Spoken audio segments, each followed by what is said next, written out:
बहिन बड़ी धनिया संगे तुम जइहा हो।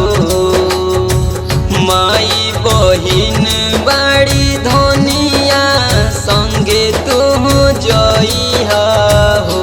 ए धानी देशवा खातिर जाके पड़ी अगला साल साथे अरग दिहा हो। ए धानी देशवा खातिर जाके पड़ी अगला साल साथे अरग दिहा हो।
पढ़ल लिखल बड़ू धनिया सबके समझइहा हो।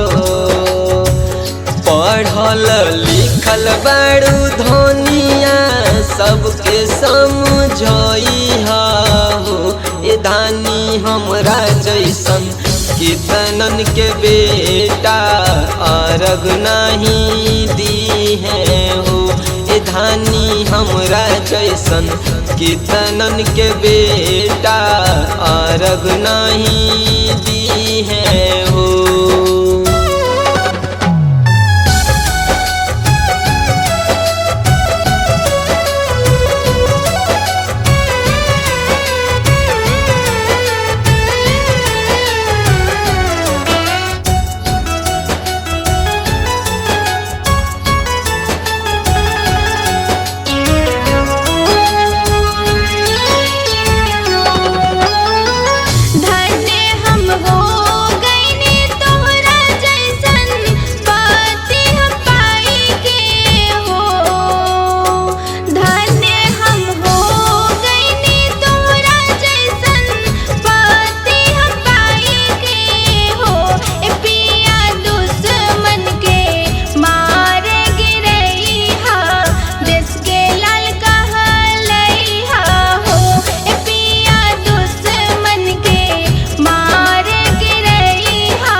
सच्चे मन से तू धानी छठी मई के व्रत करिहा हो।